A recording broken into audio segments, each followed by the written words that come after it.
Hello students. देखिए, आज का हमारा 6 चैप्टर है जिसका टाइटल है नगर, व्यापारी और शिल्पजन।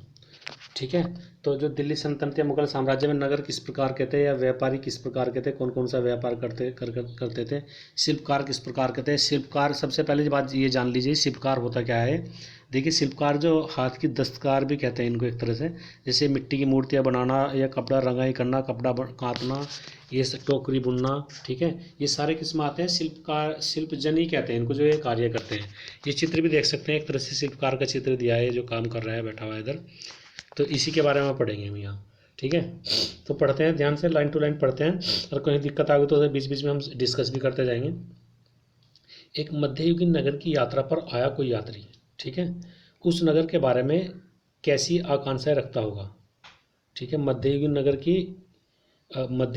की यात्रा पर कोई व्यक्ति आता है तो उस नगर के बारे में कैसी उसकी आकांक्षाएं होती है, इसके बारे में बताया गया है यहाँ।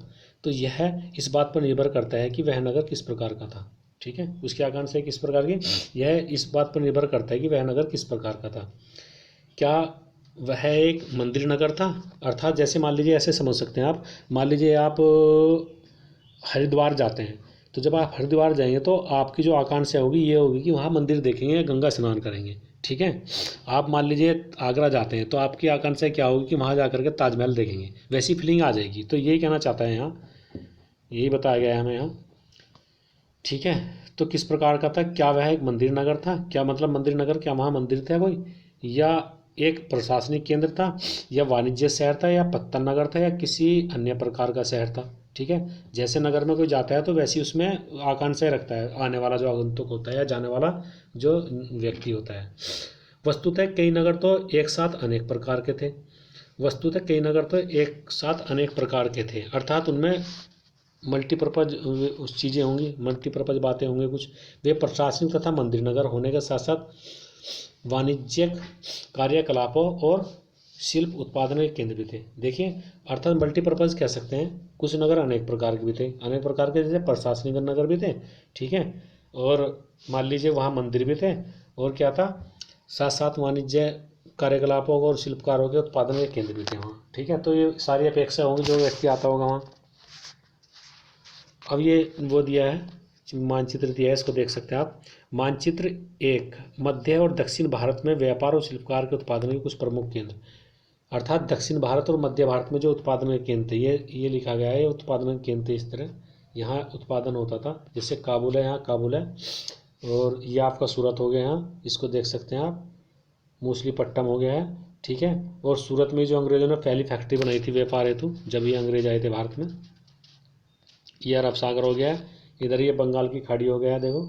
ठीक है, इधर महासागर, हिंद महासागर हो गया, इधर अरब सागर हो गया।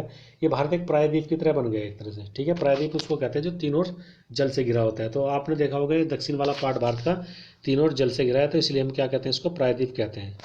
तो ये नाम पढ़ सकते हैं आप अच्छी तरह से। दूसरा आगे बढ़ते हैं इसमें। अब प्रशासनिक केंद्र की बात करते हैं, अर्थात मध्य युग में प्रशासनिक केंद्र किस प्रकार के थे, ये पढ़ेंगे इसमें हम। ठीक है, तो देखिए, प्रशासनिक केंद्र की बात अगर हम करते हैं तो अध्याय 2 में आपने चोल वंश के बारे में पढ़ा, जो अध्याय 2 पढ़ते हैं तो उसमें चोल वंश के बारे में पढ़ा था कि चोल वंश का प्रशासन किस प्रकार का था। ठीक है, राजतंत्रता, प्रजातंत्रता हम पढ़ चुके हैं बहुत अच्छी तरह से। कब पढ़ चुके हैं, अध्याय 2 में। हम अपनी कल्पना के घोड़े पर सवार होकर चोल राजाओं की राजधानी तंजावुर, देखिए इंपॉर्टेंट क्वेश्चन आ गया, तो ये पूछा जा सकता है शॉर्ट में कि चोल राजाओं की राजधानी क्या थी, तंजावुर थी, जैसे कि वह 1000 वर्ष पहले था कि यात्रा पर चले। ठीक है, अब देखिए, वर्ष में 12 महीने, अर्थात पूरे, जैसे एक वर्ष में कितने महीने होते हैं, 12 महीने वाली कावेरी नदी इस सुंदर नगर के पास बहती है। ठीक है, किस नगर के पास बहती है, ये तंजावुर के पास। तंजावुर के पास कौन सी नदी बहती है, तो ये भी कह सकते हैं जो चोलों की राजधानी थी वो तंजावुर थी, और वहाँ कौन सी नदी बहती थी, कावेरी नदी बहती थी। इंपॉर्टेंट क्वेश्चन बन गया। राजा राज चोल द्वारा निर्मित राजेश्वर मंदिर की घंटियां बजती हुई सुनाई देती हैं। लोग नगर के वास्तुकार कुंजरमलन राजराज पेरुथच्चन की वास्तुकला की प्रशंसा करते हुए नहीं थकते। हमें वास्तुकार का नाम इसलिए पता है क्योंकि उसने गर्व से अपने नाम को मंदिर की दीवार पर उत्कीर्ण किया था। देखिए, जो वस्तु काटते हुए क्या करते थे कि दीवारों पर अपना नाम लिख देते थे, तो इससे वस्तुकार का पता चल जाता है। आज भी भारत में भी कई बार जैसे कोई शिलालेख, कोई बिल्डिंग बनाता है, कोई मेहराब या कोई गेट का निर्माण करता है, कोई एमपी एमएलए, तो उस पर अपना नाम लिख देते हैं, तो इससे पता चल जाता है कि किसके द्वारा इसका उद्घाटन किया गया है, किसके द्वारा बनाया गया है। मंदिर के भीतर एक विशाल शिवलिंग भी था। मंदिर के भीतर क्या आता है, एक विशाल शिवलिंग भी था। फिर इस मंदिर के अलावा नगर में अनेक राजमहल हैं। इनमें कई मंडप बने हुए हैं। राजमहल में क्या आता है कि बहुत सारे मंडप बने हुए थे। राजा लोग इन मंडपों में अपना दरबार लगाते थे। मंडपों में क्या करते थे, दरबार लगा देते, यहीं से वे अपने अधीनस्थों के लिए आदेश जारी करते थे। अधीनस्थों माने जो उनके असिस्टेंट होते थे, जो उनके जूनियर होते थे, उनको ऑर्डर यहीं से जारी करते थे। दरबार लगाते थे, न्याय कार्य भी यहाँ से होता होगा, और जो उनके जो जूनियर हैं उनको यहीं से ऑर्डर करते थे कि क्या उनको कार्य करना है। ये मतलब हो गया। नगर में सैन्य शिविर भी बनाए गए थे। सैन्य शिविर जहाँ सैनिक लोग रहते होंगे। इसका मतलब ये हो गया, नगर उन बाजारों की हलचल से भरा हुआ था जहाँ अनाज, मसालों, कपड़ों, आभूषणों की बिक्री हो रही थी। अर्थात मध्यकाल में क्या था, जो बाजार में क्या क्या बिकता था, अनाज बिकते थे, मसाले, कपड़े, आज भी यही बिकते हैं बाज़ारों में, तो यही चीज़ होती है। नगर के लिए जल की आपूर्ति, जो जल की आपूर्ति है वो कहाँ से होती थी, कुओं से होती थी, तालाबों से होती थी। ठीक है।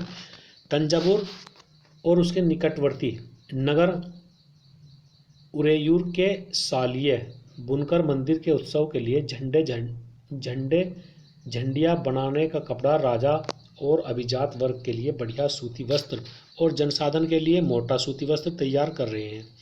यहाँ से कुछ दूरी पर स्वामी मलाई में स्थापित अथवा मूर्तिकार उत्तम कास्ते मूर्ति एवं लंबे सुंदर घंटा धातु के दीप बना रहे हैं। आपके मत में लोग तंजावुर को एक महान नगर क्यों मानते हैं? अब देखिए, ये बताएंगे कि तंजावुर को महान नगर क्यों मानते हैं। ठीक है, एक तो मंदिर का हो गया, ठीक है, वहाँ नदी भी है मंदिर के पास। अब तंजावुर क्यों मानते हैं, इसका और भी कारण दिया गया है। नगर, मंदिर नगर और तीर्थ केंद्र किसके कारण मानते हैं? एक तो मंदिर है जो हमने बताया, दूसरा तीर्थ केंद्र हुए है। तो तंजावुर एक मंदिर नगर का भी उदाहरण है। मंदिर नगर नगरीकरण का एक अत्यंत महत्वपूर्ण प्रतिरूप प्रस्तुत करते हैं। नगरीकरण नगरों के विकास की प्रक्रिया है। मंदिर अक्सर समाज और अर्थव्यवस्था दोनों के लिए ही अत्यंत महत्वपूर्ण होते हैं। शासक विभिन्न देवी देवताओं के प्रति अपना भक्ति भाव दर्शाने के लिए मंदिर बनवाते थे। वे मंदिरों को भूमि एवं धन अनुदान में देते थे। ठीक है, राजा क्या करते थे, अनुदान में भूमि दे देते थे। ठीक है, जिसकी आय से धार्मिक अनुष्ठान, जो भूमि दान में दी जाती थी उससे इनकम भी होती होगी। उससे क्या होता था, उस इनकम से धार्मिक अनुष्ठान विधि विधान से संपन्न किए जाते थे। तीर्थयात्रियों और पुरोहितों, पंडितों को भोजन कराया जाता था। अर्थात देखिए, जो राजा ने जमीन दी, मंदिर के नाम कोई जमीन दे दी, तो उसमें कुछ में मंदिर बना लेते होंगे, कुछ में खेती कार्य करते होंगे। ठीक है, ये और कुछ ऐसा कार्य करते होंगे जिससे कि आमदनी हो मंदिर को। तो उस आमदनी से क्या होता था, जो धार्मिक कार्य अनुष्ठान होते थे मंदिर में वे पूरे होते थे, और जो तीर्थयात्री आते थे या पुरोहित पंडित होते थे उनका भोजन भी उसी पैसे से कराया जाता था। तो इसलिए प्रसिद्ध है तंजावुर ये मंदिरों के लिए। बात करते हैं नेक्स्ट, देखिए पॉइंट क्या लिखा है। कांसा, कांसा एक कांसा धातु होती है, घंटा धातु और लुप्त मोम तकनीक, इसके बारे में पढ़ेंगे। कांसा क्या होता है, घंटा धातु या लुप्त मोम तकनीक क्या होती है, इसके बारे में पढ़ते हैं। तो इसमें लिखा देखिए यहाँ, कांसा एक मिश्र धातु। कांसा क्या है, कांसा एक मिश्र धातु है जो तांबे और रांग मीन्स टिन। ठीक है, रांग मीन्स क्या होता है, टिन। देखिए कांसा इंपॉर्टेंट पॉइंट ये बन जाता है यहाँ, जो कांसे का निर्माण किससे, कांसे में क्या मिलता है, तांबा मिलता है और रांग मिलती है। ठीक है, और कांसे का प्रयोग सर्वप्रथम कहाँ किया गया था बच्चों, ये इंडस वैली में किया गया था। जब आप मोहनजोदड़ो पढ़ते हैं इंडस वैली में, तो वहाँ कांसे की बनी नर्तकी की मूर्ति मिली है। ठीक है, अगर आप लोहे की बात करते हैं तो लोहे की जानकारी हम लोगों को कब हुई थी, वैदिक काल में। कांसे की जानकारी तो हमें वैदिक सभ्यता से ही मिलती है। ठीक है, वैदिक सभ्यता के लोग भी कांसे का प्रयोग करते थे। तो कांसे किससे बनाया जाता है, तांबे और टिन से बनाया जाता है, के मेल से बनता है। घंटा धातु में रांगे का अनुपात किसी भी अन्य किस्म के कांसे से अधिक होता है। अब इसके बारे में बता दिया घंटा धातु के बारे में। यह घंटे जैसी ध्वनि उत्पन्न करती है, इसलिए इसको घंटा धातु कहते हैं। ठीक है, चोलकालीन कांस्य मूर्तियाँ अध्याय 2 में लुप्त मोम तकनीक में बनाई जाती थी। ठीक है, कांस्य मूर्तियाँ अध्याय 2 में पढ़ चुके हैं आप, बनाई जाती थी उस युग में। इस प्रतिविधि के अंतर्गत सर्वप्रथम मोम की एक प्रतिमा बनाई जाती थी। इसे चिकनी मिट्टी से पूरी तरह लीपकर सुखाने के लिए छोड़ा जाता था। जब यह पूरी तरह से सूख जाती थी तो उसे गर्म किया जाता था और उसके मिट्टी के आवरण में एक छोटा सा छेद बनाकर उस छेद के रास्ते सारा पिघला हुआ मोम बाहर निकाल लिया जाता था। फिर चिकनी मिट्टी के खाली सांचे में उसी छेद के रास्ते पिघली हुई धातु भर दी जाती थी। जब वह धातु ठंडी होकर ठोस हो जाती थी तो चिकनी मिट्टी के आवरण को सावधानीपूर्वक हटा दिया जाता था और उसमें से निकली प्रतिमा को साफ करके चमका दिया जाता था। ठीक है, आज भी ये टेक्नोलॉजी अपनाते हैं लोग, जो वो बनाते हैं, मूर्ति बनाते हैं। आपके विचार से इस प्रविधि के प्रयोग में क्या क्या लाभ थे? अब देखिए चित्र 1 में कांस्य मूर्ति, ये कांस्य की मूर्ति दिखाई देगी। ये जो आप देख सकते हैं, ये कांस्य की मूर्ति दिखाया गया है, जिसमें कृष्ण को नाग राक्षस कालिका काबू करते हुए दिखाया गया है। ठीक है, अर्थात जब वे नाग को कंट्रोल करते हैं, वो वाली चित्र है कि ये भगवान कृष्ण है और ये कांस्य की बनी मूर्ति है। मंदिर के कर्ता धर्ता मंदिर के धन को व्यापार एवं साहूकारों में लगाते थे। जो मंदिर के कर्ते धर्ता थे वे क्या करते थे, मंदिर का जो धन आता था उसको उससे व्यापार भी करते थे और साहूकारों में लगाते थे। साहूकार को भी देते होंगे पैसे, ये साहूकारी में लगाते थे। ठीक है, अर्थात पैसे के लेन देन करते थे, ब्याज पे पैसे देना, ये सारी चीज़ें आती हैं इसमें। सने सने समय के साथ साथ बड़ी संख्या में पुरोहित, पुजारी, कामगार, शिल्पी, व्यापारी आदि मंदिर और उसके दर्शनार्थी एवं तीर्थार्थियों की आवश्यकताओं को पूरा करने के लिए मंदिर के आसपास बसते गए। इस प्रकार मंदिर नगरों का विकास हुआ। ठीक है, ये इंपॉर्टेंट क्वेश्चन बन जाता है। तो समय समय के साथ क्या है, जो पुरोहित थे, कामगार, शिल्पी आदि मंदिर के आसपास बस गए। ठीक है, उससे वहीं से रोजगार चलता रहा लोगों का। इस प्रकार मंदिर के नगरों का विकास हुआ। इसी रीति से मंदिरों के चारों ओर अनेक नगरों का आविर्भाव हुआ। जैसे मध्य प्रदेश में भिलस्वामिनी, भिलसा या विदिशा और गुजरात में सोमनाथ। कुछ अन्य महत्वपूर्ण मंदिर नगर तमिलनाडु में कुचिपुरम तथा मदुरै और आंध्र प्रदेश में तिरुपति है। तीर्थस्थल भी धीरे धीरे नगरों के रूप में विकसित हो गए। वृंदावन उत्तर प्रदेश की बात करते हैं हम, तिरुवन्नमलाई तमिलनाडु में है। ऐसे नगरों के 2 उदाहरण हैं, जहाँ अजमेर राजस्थान में है। 12वीं सदी में चौहान राजाओं की राजधानी थी। ये 12वीं सदी में क्या था, ये चौहान राजाओं की राजधानी थी। क्या राजस्थान अजमेर राजधानी बनाया उन लोगों ने, तिरुवनंतपुरम भी राजधानी बनाया, उत्तर प्रदेश को राजधानी बनाया था। ठीक है, चौहान राजाओं ने। फिर और आगे चलकर मुगलों के शासन में वह सूबा मुख्यालय बन गया। यह नगर धार्मिक सह-अस्तित्व का एक उत्कृष्ट उदाहरण प्रस्तुत करता है।